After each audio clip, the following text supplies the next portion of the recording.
Dolphin ಕಣ್ಣು ಮುಚ್ಚಿದ್ರೂ ಕತ್ಲಲ್ಲಿ ಮೀನು ಹಿಡಿಯುತ್ತೆ ಗೊತ್ತಾ? ಪೂರ್ತಿ ಕತ್ತಲಿನ ಆಳ ಸಮುದ್ರದಲ್ಲೂ ಡಾಲ್ಫಿನ್ ಪರ್ಫೆಕ್ಟ್ ಆಗಿ ಈಸಿ ಮೀನು ಹಿಡಿಯುತ್ತೆ. ಇದ್ರ ಹಿಂದೆ ಇರೋ ಸೈನ್ಸ್ ನಿಜವಾಗ್ಲೂ ಆಶ್ಚರ್ಯಕರ. ಸೀಕ್ರೆಟ್ ಇರೋದು ಡಾಲ್ಫಿನ್ ತಲೆಯ ಒಳಗಿನ ಒಂದು ಸ್ಪೆಷಲ್ ಅಂಗದಲ್ಲಿ. ಡಾಲ್ಫಿನ್ ತಲೆಯಲ್ಲಿ ಮೆಲನ್ ಅನ್ನೋ ಒಂದು ಫ್ಯಾಟಿ ಅಂಗ ಇರುತ್ತೆ. ಇದು ಹೈ ಫ್ರೀಕ್ವೆನ್ಸಿ ಕ್ಲಿಕ್ ಸೌಂಡ್ಗಳನ್ನು ಕ್ರಿಯೇಟ್ ಮಾಡಿ ನೀರಿನಲ್ಲಿ ಕಲಿಸುತ್ತೆ. ಈ ಕ್ಲಿಕ್ ಸೌಂಡ್ ಮುಂದೆ ಏನಾಗುತ್ತೆ ಅಂತ ನೋಡೋಣ. ಈ ಸೌಂಡ್ ವೇವ್ಗಳು ಮುಂದೆ ಇರೋ ವಸ್ತು ಅಥವಾ ಮೀನಿಗೆ ಬಡಿದು ಎಕೋ ಆಗಿ ಡಾಲ್ಫಿನ್ಗೆ ವಾಪಸ್ ಬರುತ್ತೆ. ಈ ಎಕೋ ಡಾಲ್ಫಿನ್ಗೆ ಹೇಗೆ ಸಿಗುತ್ತೆ ಅಂತ ಗಮನಿಸಿ. ಡಾಲ್ಫಿನ್ ಕಿವಿಯಲ್ಲ, ಅದರ ದವಡೆಯ ಮೂಳೆಗಳು ಈ ಎಕೋ ವೈಬ್ರೇಷನ್ಗಳನ್ನು ಹಿಡಿದು ಒಳಗಿನ ಕಿವಿಗೆ ಕಳಿಸುತ್ತೆ. ಡಾಲ್ಫಿನ್ ಮೆದುಳಿನಲ್ಲಿ ಏನಾಗುತ್ತೆ ಅಂತ ನೋಡೋಣ.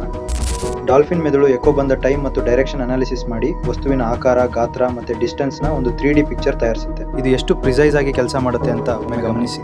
ಡಾಲ್ಫಿನ್ ಎಕೋಲೊಕೇಶನ್ ಬಳಸಿ ಒಂದು ಪೆನ್ಸಿಲ್ನಷ್ಟು ಸಣ್ಣ ವಸ್ತುವನ್ನು ಕೂಡ 100 ಮೀಟರ್ ದೂರದಿಂದ ಗುರುತಿಸಬಹುದು. Melon click, echo bounce, jawbone receiver. ಇದೇ ಡಾಲ್ಫಿನ್ನ ಪೂರ್ತಿ ಸೈನ್ಸ್.